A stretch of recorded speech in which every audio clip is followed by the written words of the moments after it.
নমস্কার প্রিয় দর্শক বন্ধু, আপনাদের সকলকে সম্পূর্ণা অ্যান্ড সোমাস কিচেনে আরও একবার স্বাগত জানাই।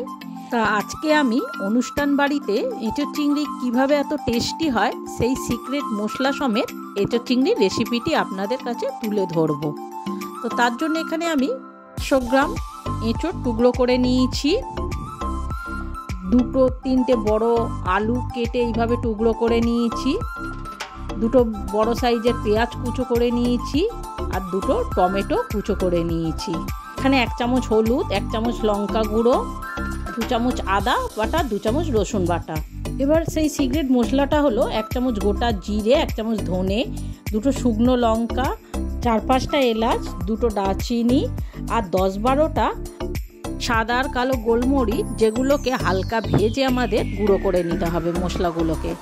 এরপর গ্যাসের মধ্যে কড়াইয়ের বসিয়ে সেই এঁচোড় আর আলুগুলোকে একসঙ্গে দিয়ে কিছুটা জল দিয়ে নুন হলুদ দিয়ে এগুলোকে আমাদের কিছুটা 80% সেদ্ধ করে নিতে হবে।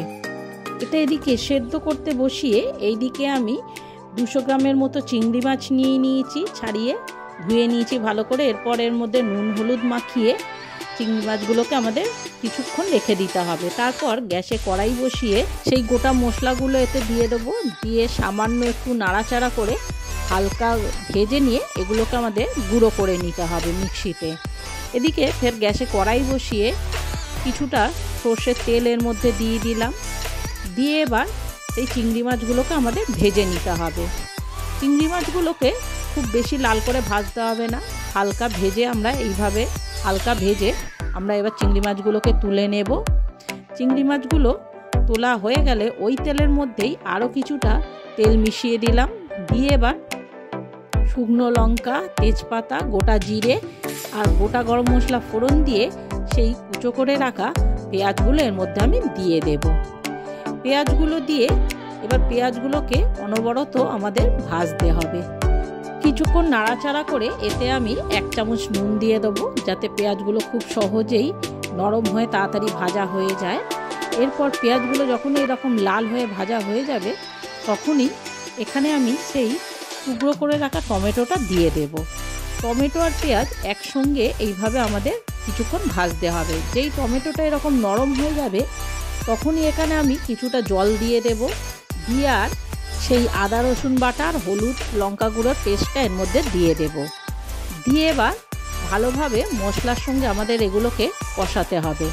মশলাটা যত ভালো করে কষাবে তত রান্নার টেস্টটাও তত ভালো আসবে। কিছুক্ষণ নাড়াচাড়া করে যখনই দেখবেন এরকম তেল ছেড়ে দিয়েছে তখনই সেই ভাজা গুঁড়ো করে রাখা মশলাটা এর মধ্যে আমি দিয়ে দেব। দিয়ে আরও কিছুক্ষণ 2-3 মিনিট এটাকে আমাদের ভালোভাবে কষাতে হবে।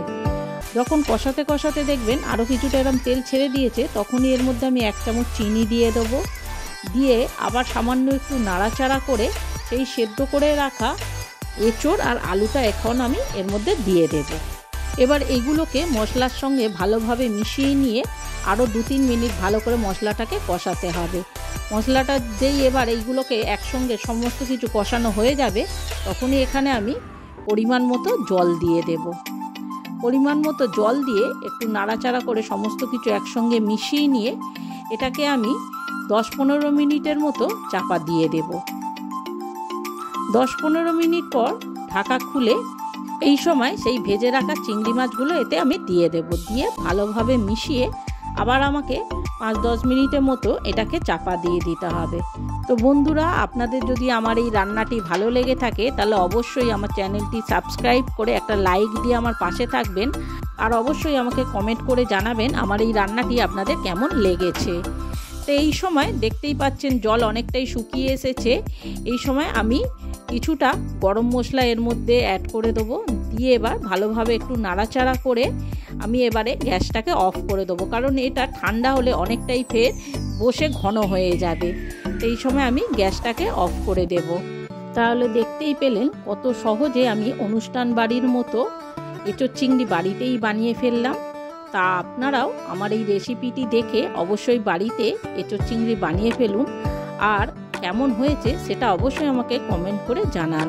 এটা দেখতে যেমন লোভনীয় হয়েছে, এটা কিন্তু খেতেও পুরো অনুষ্ঠান বাড়ির এঁচোড়ের মতো সুন্দর হয়ে থাকে। তাহলে আপনারাও সহজেই বাড়িতে আমার রেসিপিটি দেখে রান্না করে ফেলুন আর বাড়ির লোকের মন জিতে নিন খুব সহজেই।